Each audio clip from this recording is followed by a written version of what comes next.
제가 시를 한 편 읽어드리겠습니다. 제목은 닭입니다. 달기라고 해야 되나요?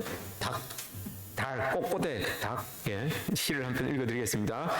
물 한 모금 입에 물고 하늘 한번 쳐다보고 또 한 모금 입에 물고 구름 한번 쳐다보고 끝입니다. 짧죠? 외울 수 있겠습니까? 여러분들, 이 가을쯤 되면 시 한 편은 엎드릴 수 있어야 되는 거 아닙니까?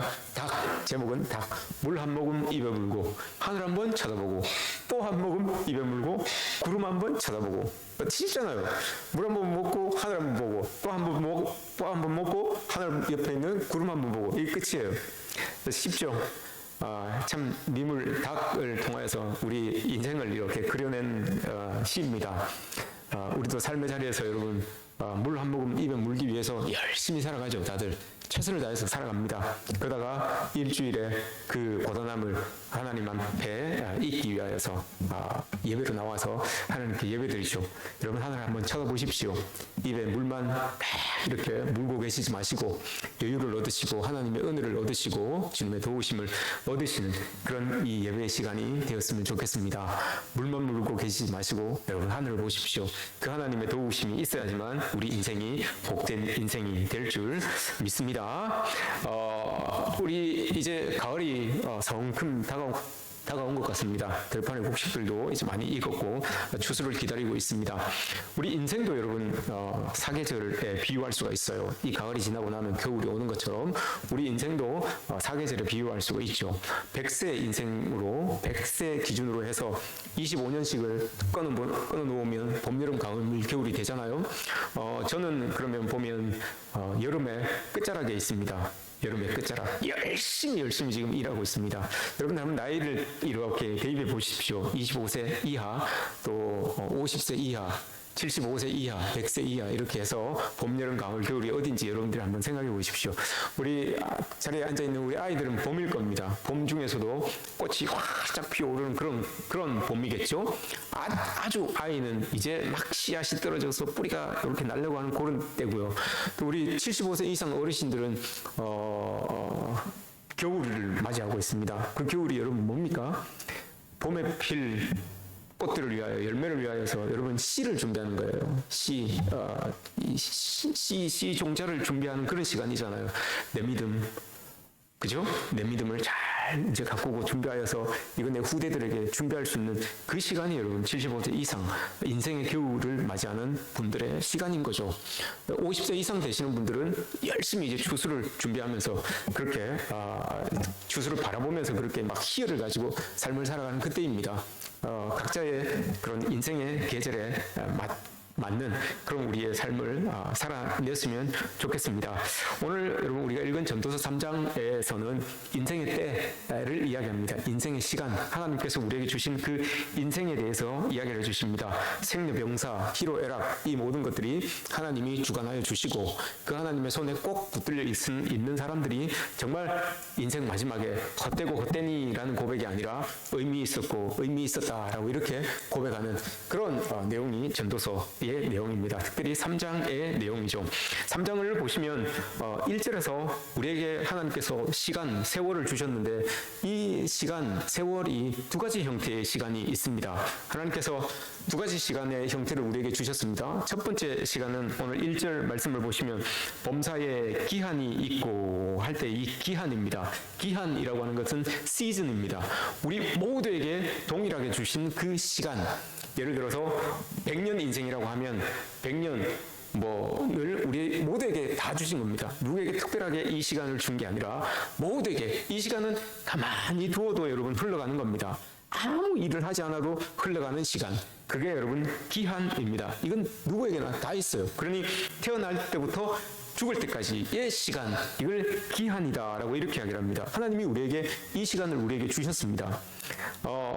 시편 90편에 보면 시인이 이야기하기를 우리 인생이 70이요 강건하면 80입니다 라고 했잖아요. 그게 기한이에요. 그 시간이 기한입니다. 애쓰지 않아도, 아무것도 하지 않아도 이 시간은 그냥 줄줄줄줄 흘러가요. 그 흘러와서 여러분의 나이가 된 거예요, 지금. 제가 49세가 된 거고요. 여러분들이 70세가 된 거고, 여러분들이 지금 25세가 된 거예요. 그 시간이 줄줄줄줄 흘러와서 지금 여러분의 시간이 맞이하고 있는 겁니다. 그림을 하나 보여드리겠습니다. 그림을 하나 보여드릴게요. 네. 있습니까? 없습니까? 없군요. 집에 가서 한번 찾아보십시오. 크로노스라고 하는 신화에 나오는 신이 있어요. 로마 신화에 나오는 신이 있어요. 크로노스라고 하는 신. 이게 여러분 오늘 이야기하고 있는 이 범사의 기한이라고 하는 기한의 크로노스입니다. 하나님께서 우리에게 주신 크로노스예요. 근데 이 크로노스라고 하는 그 그림을 보시면 고야, 스페인의 화가인 고야가 그린 그림인데 어떤 그림인가 하면 막 얼굴은 꼭 괴물 같아요. 머리가 막 잡수룩하고 몸은 막 몸짱인데 얼굴은 막 검상궂게 생겼고 머리가 막 덥수룩하고 긴 머리가 나 있어요. 근데 그 손에 뭐가 달려져 있는가 하면 자기 아들이 들려져 있어요. 자기 아들을 뜯어먹고 있어요. 그 그림은 여러분 이 잔인한 그림이 아니라 모든 시간은 아들이든 아버지든 간에 예외되는 사람이 없다는 거예요. 흘러가는 시간 안에는 그 아들도 시간에게 잡혀먹히는 거예요. 그 크로노스라고 하는 그 신이 그럼 자기 아버지도 잡아먹었거든요. 그러니까 그 시간 안에는 아버지도 없고 아들도 예외가 없어요. 모든 사람들이 다 하나님께서 주신 그 크로노스라고 하는 그 시간을 다 살아가야 되는 거예요. 그게 하나님께서 첫 번째 우리에게 주신 그 시간입니다. 두 번째 시간이 있습니다. 뒤에 시간을 보시면 천하 만사가 다 때가 있나니라고 합니다. 이 때가 이 두 번째 시간의 개념입니다. 이건 카이로스라고 하는 시간입니다. 이 카이로스라고 하는 이 시간은 이것도 이제 나중에 제가 이 사진을 하나 있으면 보여드릴 텐데 이 카이로스라고 하는 이 시간은 우리에게 주어진 이 긴 시간이 있습니다. 이게 크로노스라고 했어요.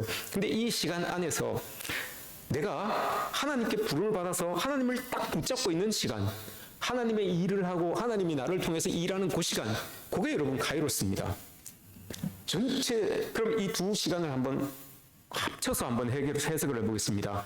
여러분 하나님께서 여러분들을 불러주셨습니다. 여러분들 하나님의 백성으로 불러주셔서 신앙생활 잘하게 하셔서 지금 신앙생활이 한 50년 되신 분도 있고 60년 되신 분도 있고 짧게는 1년, 2년 되신 분도 있어요. 이 모든 시간이 이제 크로노스의 시간이라고 할 수 있어요. 그런데 그 중에서 내가 하나님께 부름을 받았지만 내가 하나님의 사람으로 살아가고는 있는데 정말 내가 하나님을 붙들고 살았는지 하나님이 나를 꽉 붙들어주고 살았는지 그게 카이로스예요. 100세를 산다고 했어요, 여러분. 모두가 다 크로노스의 100세를 산다고 해도 카이로스의 100세만큼의 시간을 가지지 않을 수 있어요. 100세를 살았지만 정말 내가 하나님 붙들고 하나님 의지하면서 살았던 시간이 한 달도 안 되는 사람도 있어요. 1년도 안 되는 사람도 있고요. 반대로 내가 하나님을 믿고 산 지가 1년밖에 되지 않았는데 그 모든 시간을 하나님께 꼭 붙들려서 하나님을 꼭 붙잡고 산 카이로스의 시간과 나의 크로노스의 시간이 똑같은 사람도 있어요. 이걸 여러분 우리가 기억해야 돼요. 여러분들도 생각해야 됩니다. 내가 기독교인으로 그리스도인으로 내가 어릴 때부터 하나님을 믿고 살아왔는데 그 시간을 하나님께서 나에게 허락하여 주셨는데 정말 그 시간 안에 내가 하나님께서 떨어지지 아니하고 하나님 꼭 붙들고 하나님 의지하면서 살아간 그 카이로스의 시간이 나에게 얼마나 많았는지 그걸 여러분 우리가 기억하고 살아야 된다는 겁니다.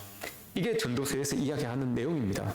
하나님께서 우리에게 똑같은 시간을 허락하여 주셨지만 그 시간 안에 내가 얼마나 하나님을 의지하고 또 하나님이 나를 얼마나 붙들어 주시는 그 은혜 가운데 살았는지 그 시간을 체크해보자라고 하는 겁니다. 모두에게 똑같은 시간을 여러분 다 주었어요. 똑같은 시간 안에 똑같은 할 수 있는 능력과 또 행할 수 있는 그런 이 상황들을 여러분들에게 주셨죠. 그럼 한번 보십시다. 골리앗 앞에 이스라엘 이 군대들이 여러분 군인으로서 장수로서 그 골리앗 앞에 섰어요. 그 군인으로서 장수로서 서 있어야 되는 그 시간은 크로노스의 시간이에요. 같이 주어진 거죠. 모든 사람에게 군인으로서 장수로서 또 골리앗 앞에 서라라고 이렇게 시간을 줬어요. 근데 그 시간 안에서 여러분 딱 하나님을 잡은 사람은 다윗밖에 없어요. 그 크로노스의 시간이 주어졌지만 그 시간 안에서 딱 하나님을 딱 잡아서 그 시간을 나에게 주어진 그 시간을 카이로스로 바꾼 시간은 바꾼 사람은 다윗밖에 없어요. 이걸 여러분 우리가 알아야 된다고요. 똑같이 우리에게 신자의 시간을 우리에게 주었는데 그 신자의 시간을 여러분 그냥 가만히 두어도 신자의 시간으로 저녁 훌훌훌 이렇게 흘러가요. 그 시간 안에 하나님을 얼마나 잡느냐, 이게 우리에게 문제라고요. 에스더도 마찬가지입니다. 여러분, 죽으면 죽으리라. 그에게 주어진 크로노스의 시간이 있었어요. 왕후라고 하는 그 자리로서의 크로노스의 시간이 있었어요. 그런데 그 자리에 안주하지 않고 그걸 탁 차고 일어나서 나는 왕후라고 하는 그 자리에서, 크로노스의 자리에서 뛰쳐나와서 하나님을 딱 붙드는 카이로스의 삶을 내가 살기로 작정하겠습니다 라고 해서 여러분 죽으면 죽으리라 하고 툭 튀어나온 것 아닙니까? 이게 우리의 삶에 있어야 된다고요. 삭개오도 여러분 마찬가지입니다. 삭개오도 하나님께서, 예수님께서 그를 보고 내려와라, 내가 오늘 너희 집에 유하겠다라고 이렇게 말씀하셨어요. 그때 여러분, 만약에 삭개오가 크로노스적인 삶을 살아가는 사람이었다면, 아우 예수님 됐어요, 뭐 예수님 만난 걸로, 예수님 얼굴 본 걸로 됐죠, 뭘 또 우리 집에 가서 또 그렇게 합니까? 아유, 여기까지 됐습니다. 이게 여러분 크로노스의 삶이에요. 그런데 삭개오가 그렇게 하지 않잖아요. 예수님을 딱 붙들잖아요. 그때부터 여러분 카이로스의 시간이 시작되는 거예요. 하나님과 내가 이렇게 얽혀서 살아가게 되는 그런 시간이 이제 시작이 되는 거죠. 이 시간이 우리에게 중요하다라는 말입니다. 내가 바쁘니까 하나님 됐습니다, 여기까지만 합시다. 그리고 신앙생활 하면서도 우리가 이렇게 고백할 때가 얼마나 많습니까? 이건 똑같은 신앙의 신자로서의 삶을 살아가지만, 성도로서의 삶을 살아가지만 빈 공간이 될 수밖에 없는 거예요. 하나님도 나의 공간에 들어오지 않으시고 나도 하나님을 잡지 않는 그 시간, 그냥 놔둬도 흘러가는 시간, 이 시간이 되어버리는 거예요. 신자들에게도, 그리스도인들에게도 이 시간이 많다라고 하는 겁니다. 그래 우리는 이 공백을, 우리에게 주어진 이 시간 동안에 공백을 주면 안 돼요. 그러니까 꽉 채워야죠. 하나님의 시간으로 우리에게 주어진 이 시간을 꽉 채워야 되는 게, 이게 우리의 모습입니다.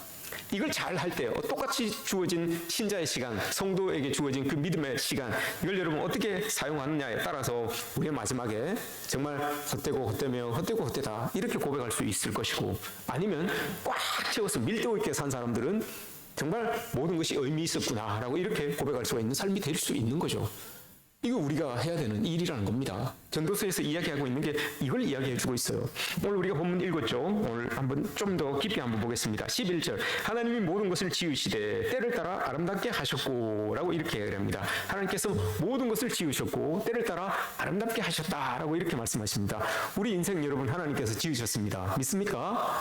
그러면 하나님께서 우리의 인생을 지으셨는데 때를 따라 아름답게 하셨다고 하셨습니다. 여러분 인생이 아름다우십니까? 지금 아름다우십니까 여러분? 여러분들의 인생이 아름다우십니까? 얼굴 말고요. 얼굴 말고 외모 말고 여러분들의 인생이 여러분 아름다우십니까? 하나님이 때를 따라 우리를 지으셔서 때를 따라 아름답게 하셨다라고 이렇게 말씀하고 계시잖아요. 우리는 하나님 말씀 믿는 사람들 아닙니까? 아름다운 거예요. 근데 여러분 성경에서 오늘 이 전도서는 이 1절에서 지금 우리가 읽은 본문 사이에 2절에서 8절까지를 보면 우리 인생에 대해서 여러분 14쌍의 28가지의 인생에 대해서 이렇게 이야기를 해줍니다. 우리 인생에 이런 28가지의 때를 겪습니다 라고 하면서 28가지의 때를 이렇게 나열해줘요. 좋은 거 14들, 눈물 짓게 하는 거 14개, 기쁨 짓게 하는 거 14개, 그렇게 해서 28개입니다. 우리 인생이 28개의 가지로 이렇게 나눠져 있다라고 이렇게 이야기를 합니다. 근데 그 모든 것, 눈물 짓게 하는 것, 그것도 하나님께서 지으신 것이기 때문에 아름답다. 이 고백이 11절의 말씀이에요. 눈물 짓게 하는 거. 여러분 눈물 짓게 하는 상황들이 여러분들에게 아름답습니까? 이게 우리에게 아름답다고 고백해 줄 수 있겠습니까? 내 마음이 아프고 눈물 나고 힘들고 어려운데 여러분 그게 아름답다라고 이렇게 고백할 수 있겠습니까? 근데 하나님은 아름답다라고 이렇게 이야기를 합니다. 그것 또한 하나님께서 지으셨기 때문에 아름답다라고 이렇게 말씀하시죠. 왜 아름다운지 여러분 우리가 그걸 알아야 되는 것 아닙니까? 우리가 이제 그걸 한번 보려고 하는 거예요. 성경에서 아름답다라고 하는 것은 두 가지의 의미를 가지고 있습니다. 첫 번째 아름답다라고 하는 것은 아름답다. 여러분 아름답다의 뜻이 뭐겠습니까? 나답다는 뜻이에요. 나답다. 아름이라고 하는 그게 나를 이야기하는 거예요. 나답다. 나다울 때 여러분 아름다운 거예요. 여러분이 여러분다울 때 아름다운 거예요. 괜히 누구 따라하려고 그렇게 하지 마세요. 여러분 누구 연예인 어떻게 해서 그 사람 따라하려고 여러분 하지 마세요. 나다울 때 아름답다가 나다울 때 아름답다입니다.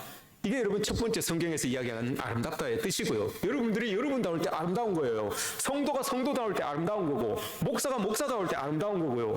교회가 교회다울 때 아름다운 거예요. 이게 아름답다. 성경에서 이야기하는 아름답다라고 하는 뜻이에요. 첫 번째 뜻. 두 번째 뜻이 있습니다. 이 아름답다. 성경에서 이야기하는 아름답다라고 하는 말은 적절하게 그 자리에 딱 맞게 있다 이 말입니다. 이 예가 어디에 있는가 하면 열왕기상 6장에 있어요. 열왕기상 6장에 보시면 솔로몬이 성전을 짓죠. 솔로몬이 하나님의 성전을 많이 이렇게 짓습니다. 그런데 그 성전 지어가는 과정 속에 어떤 이야기를 하는가 하면 그 성전을 짓는데 돌 깨는 소리와 정 쪼는 소리가 성전에서 어떤 연장 소리도 성전에서 들리지 아니하였더라, 이런 말이 나와요. 성전을 짓는데 여러분 뭐 연장 돌아가는 소리, 막 돌 깨는 소리, 막 이 삽 소리, 뭐 이런 소리가 막 나야 되잖아요. 근데 안 난대요. 왜 안 나는가 하면 하나님께서 설계도를 주셨어요. 높이는 이렇게, 넓이는 이렇게, 창은 몇 층으로 해서 이렇게 해라라고 하나님께서 설계도를 주셨어요. 근데 그 설계도를 솔로몬이 가지고 저기 돌 뜨는 곳에 가서, 돌 만드는 곳에 가서, 나무 만드는 곳에 가서 거기에서 여러분 딱 두개 맞게 설계대로 딱 두개 맞게 딱딱딱 정리해갖고 딱 짜갖고 와요. 딱 짜갖고 와서 여기에서는 성전을 짓는 이 터에서는 맞춥니다. 그냥 아구만 이렇게 딱딱딱딱 맞춰요. 그러니 여러분 소리가 나겠습니까? 정 깨는 소리, 돌 깨는 소리, 정 쪼는 소리, 이게 들리지 않았다, 연장 쓰는 소리가 들리지 않았다라고 이렇게 말씀하세요. 정확하게 딱 맞게 규격을 가지고 와서 적절하게 정확한 자리에 딱 올려놓으니까 아무 소리가 안 나는 거잖아요. 이게 아름답다라는 뜻입니다, 여러분. 이 말씀이 어디에 나와 있는가 하면 에베소서 2장에서 사도 바울이 이야기를 합니다. 우리는 한 몸입니다. 우리는 한 몸으로 서로 연결되어 지어져 갑니다. 성전으로 지어져 갑니다 라고 할 때 그때 여러분 연결되어, 이 말이 여러분 이 아름답다가 가지고 있는 두 번째 의미를 사용하고 있어요. 적절하게 그 자리에 딱 들어가 있다. 그게 서로 연결되어 우리가 성전이 되어져 가고 이렇게 되어 있잖아요. 성전으로 지어져 가고, 이게 여러분 우리의 모습이라는 거예요. 적절한 장소에 딱 맞게 내가 딱 들어가 있어야지만 나를 통하여서 이렇게 연결이 된다는 거예요. 이게 성전의 모습이에요. 이게 아름다운 모습이고요. 이게 하나님께서 우리를 지어가는 모습이라는 거예요. 그러니 여러분 그게 연장해서 생각을 해보면 그게 나다운 거 아닙니까? 나다운 게 여러분 뭡니까? 나는 하나님의 형상을 가지고 있는 사람이다 라고 하는 그 마음 가지고 내가 서야 할 자리에 딱 서 있는 거, 그게 여러분 나 아닙니까? 그러니 아름다울 수밖에 없는 거죠. 하나님께서 우리에게 아름다움을 요구하는 것은 그거예요. 하나님이 보시기에 우리가 가장 아름다운 모습은 내가 하나님의 형상을 가지고 내가 있어야 되는 그 자리에 딱 서 있을 때 여러분 나와 연결되는 것들이 이렇게 아무 소리 없이, 삐그덕 소리 없이 짝짝짝짝 이렇게 연결이 되는 겁니다. 그래서 성전을 이루어 간다, 성전을 만들어 간다, 성전이 지어져 간다라고 이렇게 말하는 거예요. 이게 아름다움이에요. 하나님께서 여러분 우리에게 말씀하신 아름다움은 이런 거예요. 다른 막 이렇게 외형적으로 아름다운 그런 모습이 아닌 거죠. 내가 하나님을 꼭 붙들고 있을 때 그 아름다움이 시작되는 겁니다. 내가 하나님을 꼭 붙들고 있을 때 하나님의 그 은혜가 내 안에 있는 그 하나님의 형상을 살려내는 거죠. 그래서 그 형상대로 살아가려고 노력하다 보니까 내가 정확한 자리에 딱 설 수 있게 되는 겁니다. 그래서 내 삶이, 내 인생이 아름다워지는 겁니다.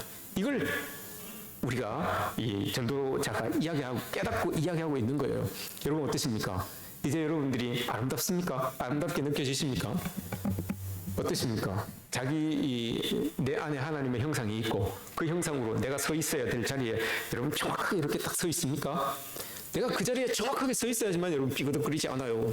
조금 삐뚤게 이렇게 서 있으면 이거 맞추려고 여러분 삐그덕거립니다. 그 연결시키려고 삐그덕거릴 수밖에 없어요. 여러분 명심하십시오. 내가 정확하게 서 있어야지만 내 옆에 사람도 아름다워 보이고 나도 아름다워 보이는 겁니다. 이게 성전의 모습이에요. 이게 교회의 모습 아닙니까? 야곱을 통해서 여러분 오늘 말씀을 한번 이야기를 해보겠습니다. 야곱이 창세기 28장에 야곱이 형님을 속이고 팥죽으로 형님을 속이고 장자권을 따내잖아요. 그래서 축복을 받았어요. 그래서 그냥 집에 머물러 있으면 이건 맞아 죽겠다 싶어가지고 엄마가 야곱을 피신시킵니다. 저기 바다나람으로 외삼촌 집으로 피신을 시키죠.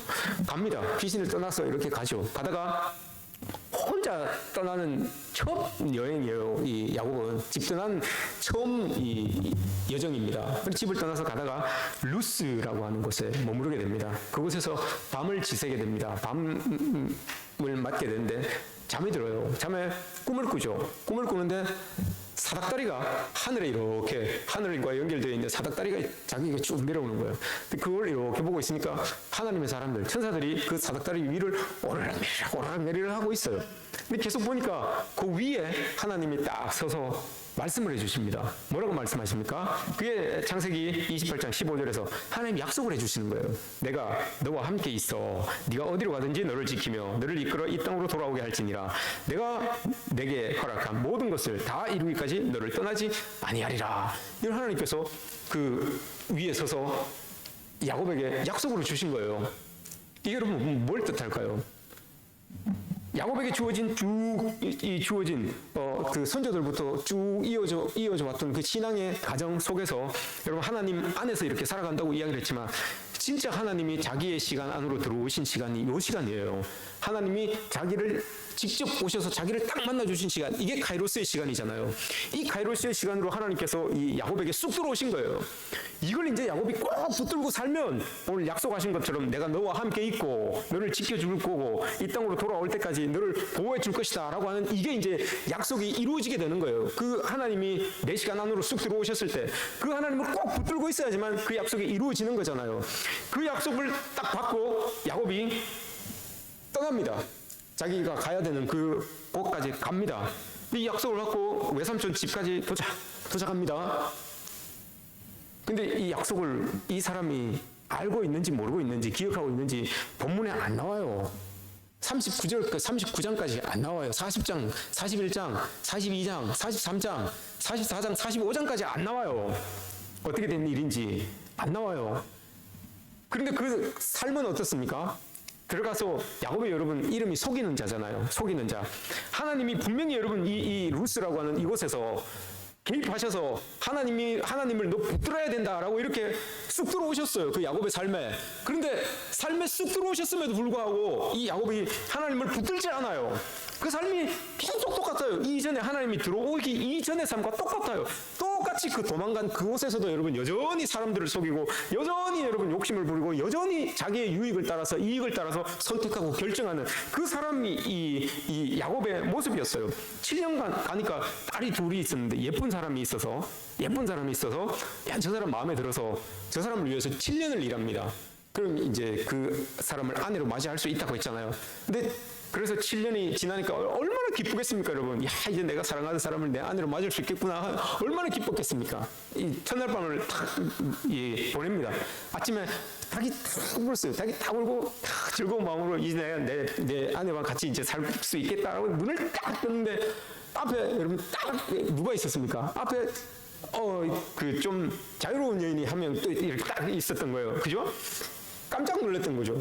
그래서 또다시 7년을 일합니다. 그 7년을 일하면서 그 외삼촌을 속이면서 자기 유익을 이렇게 취해가는 그런 모습을 보게 되는 거죠. 20년 만에 돌아오게 되죠. 20년 만에 돌아오게 됩니다. 근데 그 20년 동안 여러분 이 야곱 인생에서 하나님을 찾았다라고 하는 말이 없어요. 하나님을 찾았다라고 하는 말이 없어요. 그래서 그냥 하나님은 자기를 붙들고 자기에게 하나님과 교제할 수 있는 시간, 하나님을 붙들 수 있는 시간으로 쑥 들어오셨는데 이 사람이 반응을 안 하는 거예요. 반응을 안 하고 그냥 줄줄 흘러가는 그 시간을 그냥 보내고 있었던 거죠. 그래서 하나님께서 여러분 이 속임을 당한 이 속임을 늘 속이는 자라고 하는 이름을 가지고 있는 이 야곱의 인생이 늘 속이는 자의 삶이었었는데 이 사람도 라반의 집에서 살면서 자기도 속아보니까 이제서야 여러분 그걸 깨닫는 거죠. 아, 내가 속였던 그 삶이 어떤 삶이었구나. 그걸 이제 깨닫는 거 아닙니까? 나에게 속았던 아버지의 심정이 어땠을까? 나에게 속았던 형님의 심정이 어땠을까? 그걸 깨닫는 거예요. 당해보지 않으면 여러분 몰라요. 자기도 속이는 거에 있어서 여러분 좀 뛰는 놈이라고 생각했는데 자기 위에 나는 놈이 하나 있었어. 그게 외삼촌이었어요. 자기도 웬만한 건 다 이렇게 할 수 있었는데 자기 위에서 날고 있는 일이 외삼촌이 있었던 거죠. 당해보니까 안 거예요. 당해보니까 깨닫는 거죠. 카이로스의 삶에 있어서 여러분 카이로스 하나님께서 개입하시는 그 삶에 있어서 가장 먼저 일어나는 우리의 반응이 나를 인식하는 거예요. 나를 인식하는 거. 아, 내가 어떤 사람이었구나. 내가 어떤 삶을 살았구나. 이거예요, 여러분. 고백은 하지 않았지만 야곱이 고백은 하지 않았지만 여러분 그 자기가 속임을 당하는 그것을 통하여서 자기도 자기 스스로를 깨달을 거예요. 아, 내가 이렇게 속였을 때 저 사람들이 마음이 얼마나 아팠겠다. 저 사람들이 심정이 어땠겠구나. 이걸 깨닫는 거죠. 이렇게 이런 삶이 가이로스의 삶이에요. 나를 먼저 자기를 인식하는 거.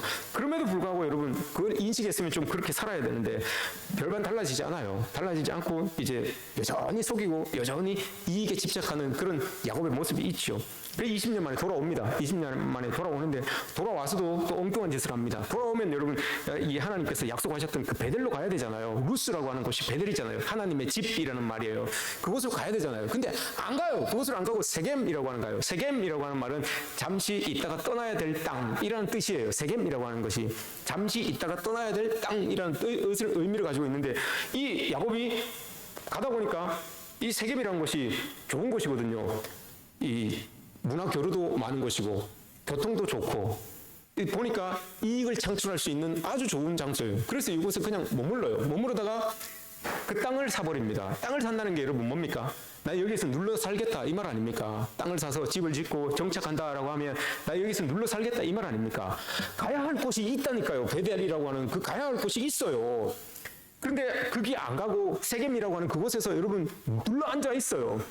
하나님은 여러분 가이로스의 삶을 우리가 살라고 이렇게 이야기하는데 계속해서 이 야곱은 그냥 크로노스의 삶으로 하나님을 좀 벗어나서 하나님의 관심 밖에서 좀 살아가려고 계속해서 발부둥치고 있는 그 모습이 보이는 거예요. 이게 여러분 로마서 8장에서 이야기한 그거 아닙니까? 성령의 법과 육신의 법이 자꾸 싸우는 거 아닙니까? 육신의 법은 내가 하나님의 사람임에도 불구하고 육신의 법이 살아있어서 자꾸 내 유익을 쫓아서 가게 만들어요. 자꾸 내 이익을 따라서 가게 만들어요. 근데 성령의 법은 그게 아니잖아요. 내가 그래도 하나님의 사람인데라고 하면서 자꾸 그걸 이렇게 깨뜨리려고 해요. 그러니 자꾸 싸우는 거 아닙니까? 야곱이 여러분 자꾸 그걸 하고 있어요. 그런데 야곱은 51대 49예요. 육신의 법이 더 강했어요. 그래서 하나님과 좀 멀리 떨어져 있어서 가이로스의 시간을 조금 내버리고 그냥 자기의 유익을 따라서 살아가려고 하는 그 모습들이 많았던 거예요. 그러다 보니까 그냥 세겜에 눌러 앉았죠. 하나님께서 계속해서 사인을 주는 줄 몰라요. 그래서 결정적으로 여러분 하나님께서 등짝을 후려칩니다. 야곱의 등짝을 후려칩니다. 그래서 그 세겜에서 외동딸이 몹쓸짓을 당합니다. 그 원주민들에게 몹쓸짓을 당해요.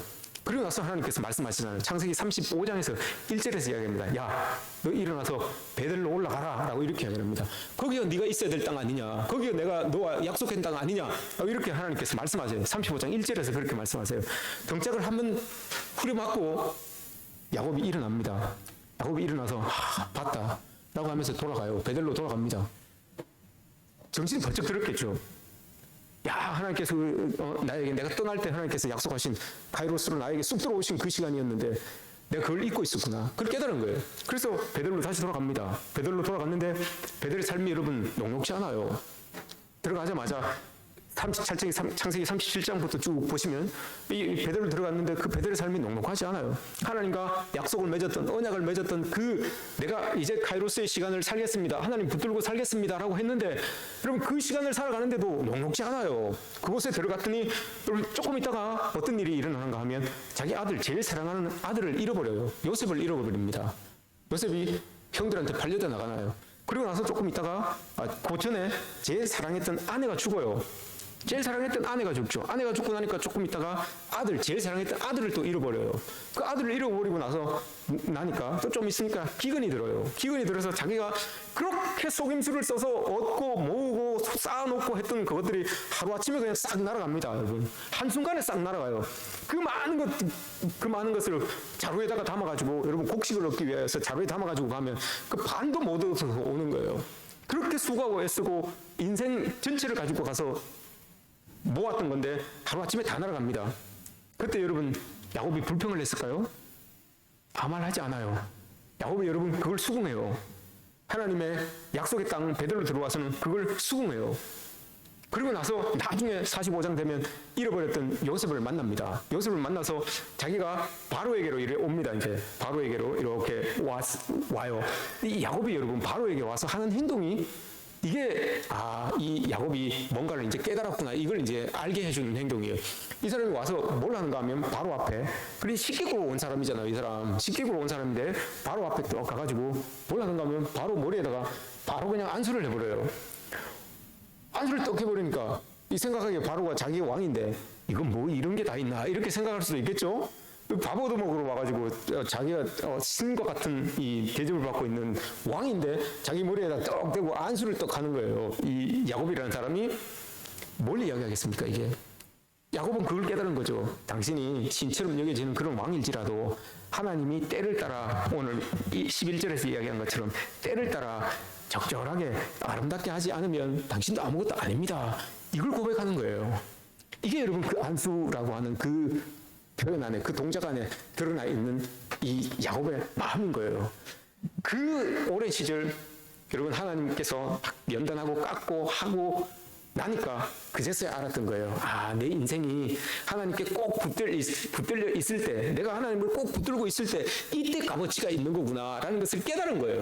그래서 그걸 깨닫고 나니까 뭐 두려운 게 있겠습니까? 그래서 왕 앞에 가서 왕 머리에다가 턱 대고 그냥 안수를 해버린 거예요. 당신도 왕 같은 사람이지만 하나님이 안 도와주시면, 하나님 안 붙으시면 아무것도 아닙니다 라고 이렇게 딱 표현을 하는 거죠. 그리고 시간이 조금 흘러서 이제 죽어요. 야곱이 이제 죽게 됩니다. 죽기 전에 자식들을 쭉 불러 모읍니다. 쭉 불러 모으고 축복을 해줘요. 축복을 해주는데 이게 여러분 정말 제가 오늘 여러분들에게 해드리고 싶은 말입니다. 야곱이 아들들을 불러놓고 축복을 해요. 하나하나 축복을 해줍니다. 그리고 마지막으로 요셉 차례가 딱 됐어요. 요셉 차례가 돼서 그에게 축복을 이렇게 해줍니다. 축복을 해주는데 뭐라고 하는가 하면 창세기 49장 26절 제가 한번 읽어드리겠습니다. 창세기 49장 26절 이렇게 축복을 합니다. 내 아버지의 축복이 내 선조의 축복보다 나아서 네 아버지의 축복이, 그럼 네 아버지가 누굽니까? 아니요. 네 아버지의 축복이 지금 축복을 이렇게 해주고 있는데 요셉을 불러가지고 요셉을 여기 앉혀놓고 요셉 머리에다 손을 이렇게 대놓고 요셉아, 네 아버지의 축복이 내 선조의 축복보다 나아서, 네 아버지의 축복이 내 선조의 축복보다 나아서 이렇게 이야기합니다. 네 아버지는 그럼 누굽니까? 축복해주고 있는 야곱 자기잖아요. 그렇게 이야기를 하는 거예요. 내 복이, 하나님께서 나에게 허락하여 주신 그 축복이 내 선조들, 네 할아버지, 정조 할아버지, 고조 할아버지보다 더 많다, 더 복되다 이렇게 고백을 하고 있는 거예요. 이걸 잘 보셔야 됩니다, 여러분. 네 아버지의 축복이, 내가 받은 축복이 엄청 많은데 니들 할아버지, 정조 할아버지하고는 비교가 안 된다라고 이렇게 이야기를 해요. 그럼 여러분 이 지금 요셉의 할아버지, 정조 할아버지가 누굽니까? 이 선조가 누구예요? 아브라함과 이삭이에요, 여러분. 아브라함과 이삭을 견주어 봤을 때, 아브라함과 이삭을 비교해 봤을 때 받은 축복이 과연 재물이라면 여러분 아브라함보다 많이 받았겠습니까? 택도 없어요. 그죠? 이삭보다 여러분 더 많이 받았겠습니까? 택도 없어요. 그런데 이 지금 야곱이 고백을 하는 거예요. 내가 너희들 조상보다 더 많은 축복을 받았다라고 이렇게 고백을 하는 거예요. 그럼 여러분 야곱이 받았던 이 축복은 뭘까요? 자기가 고백하는 영적인 축복인 거예요. 하나님을 꼭 붙들고 있었더니만 하나님께서 나에게 이런 영적인 축복을 주셨는데 이걸 내가 세어보니까 아브라함보다도 이삭보다도 더 많이 내가 하나님께 축복을 받았더라. 여러분 저는 우리 부모님들이 이걸 여러분 자식들에게 고백해 줄 수 있어야 된다고요. 오늘 자녀들이 오늘 함께 예배드리고 있는 분들이 많은데 여러분들의 자녀에게 여러분 이걸 고백해 줄 수 있어야 된다고요. 내가 받은 축복이 참 많은데 건강도 받았고 재물도 받았고 이것도 받았고 저것도 받았고 참 많은 것을 받았는데 내가 다 생각해 보니까 영적으로 받은 축복이, 믿음의 복이 제일 많더라. 이걸 여러분 우리 자녀들에게 고백해 줄 수 있어야 된다고요. 야곱이 여러분 그 험난한 세월을 살았다고 하잖아요. 자기가 바로 앞에서 이야기합니다. 당신 몇 살이요? 라고 이렇게 물어보니까 바로가 자기가 고백합니다. 내가 겉으로는 잃어버려도 제가 험난한 세월을 살았습니다 라고 이렇게 얘기해요. 맞아요, 여러분. 야곱은 험난한 세월을 살았어요. 그런데 험난한 세월을 살았다라고 고백했던 그가 축복을 할 때 내가 영적으로 많은 축복을 받았는데 우리 조상들보다도 더 많은 축복을 받았습니다. 이렇게 얘기를 해요. 그 험난한 축복 안에 여러분 험난한 세월 안에 어떤 고백들이 있었겠습니까? 하나님이 나를 도와주신다고, 하나님이 카이로스로 나와 함께 하신다고 그렇게 약속을 해주셨는데 하나님 도대체 나에게 일어나는 이 일이 뭡니까? 왜 하나님 나에게 이런 일이 일어납니까? 하나님 가시는 곳으로 가라고 해서 베들로 왔더니만 왜 내 사랑하는 아내를 가져가십니까? 왜 내 사랑하는 아들을 잊게 합니까? 내가 그렇게 피땀 흘려서 모았던 모든 것들을 다 가져가십니까? 왜 이러십니까? 여러분 이게 험난한 세월이라고 하는 그 안에 담겨져 있는 고백이에요. 야곱이 그렇게 고백할 수도 있었다고요. 그런데 여러분 그렇게 고백하지 않아요. 내가 그런 고백을 할 수 있었던 그때에도 돌아보니 하나님께서 나를 믿음으로 나에게 은혜를 주셔서 그것도 하나님 손에 다 맡겨줘서 지금 이렇게 아름답게 하셨군요. 적절하게 나를 딱 맞게 그렇게 해주셨군요. 이걸 지금 고백하고 있는 거예요. 요셉 앞에 그걸 고백하고 있는 거예요. 내가 받은 축복이 너무 많다. 내가 받는 이 축복을 네가 고스란히 받았으면 좋겠다. 이거잖아요. 이걸 지금 고백하고 있어요. 요셉에게 그걸 유언으로 남기고 있는 겁니다. 멋있지 않습니까, 여러분? 우리 이런 고백이 돼야 되죠. 여러분 지금 어떻습니까? 여러분의 인생, 여러분 아름답습니까? 아니면 여러분 힘듭니까? 해석이 안 됩니까? 어떤 일들 때문에 이게 뭐지 하고 하는 그런 여러분 갈등이 막 생깁니까? 이때 여러분 우리에게 믿음이 필요합니다. 오늘 말씀처럼 때를 따라 하나님께서 아름답게 하신다라고 하는 그 믿음이 이때 필요한 거예요. 그래야지만 여러분 정말 하나님께서 우리에게 쑥 들어오시고 우리가 하나님을 꼭 잡음으로 인하여서 아무 어려움 없이 어려움이 있을지라도 그것을 뛰어넘을 수 있는 그런 우리의 모습으로 살아갈 수가 있는 거죠. 히브리서 4장에서 히브리 기자가 이야기합니다. 히브리서 4장 16절에서 때를 따라 돕는 은혜를 얻기 위하여 은혜의 보좌 앞으로 나아가라 라고 합니다. 하나님이 여러분 오늘 말씀하셨잖아요. 때를 따라서 도우셔서 아름답게 하셨다라고 하는데 그걸 얻기 위해서 우리가 할 수 있는 것은 보좌 앞으로 나가야 돼요. 보좌 앞으로 나가서 주시는 것을 꼭 붙들고 있어야 되는 거예요. 내가 비록 부족하고 연약하고 해도 여러분 내가 하나님의 개입하심 가운데서 살기를 작정하고 결단하고 순종하고 하나님의 보좌 앞으로 나아가서 꼭 붙들고 있으면 여러분 하나님 도와주십니다. 그래서 결국은 야곱처럼 이런 고백을 할 수 있게 만들어 주신다는 거예요. 험난한 세월을 살았지만 마지막에 고백하잖아요. 내가 받은 복이 조상들의 복보다 더 크다. 이 복을 네가 그대로 받기를 원한다 라고 이렇게 고백하잖아요. 이거 여러분 대단한 고백 아닙니까? 내가 받은 이 복을 네 그대로 받았으면 좋겠다. 여러분 어느 부모가 이렇게 자신 있게 자녀에게 이렇게 말해줄 수 있겠습니까? 천금을 물려주더라도 여러분 이거 내가 받은 거 이거 너 그대로 받았으면 좋겠다 이렇게 이야기할 수 있겠습니까? 근데 야곱이 그렇게 이야기를 해요. 그 받은 하나님께서 함께 하시는 그 시간 하나님이 내려주신 그 은혜가 얼마나 크든지 그걸 네 그대로 받았으면 좋겠다라고 이렇게 말합니다.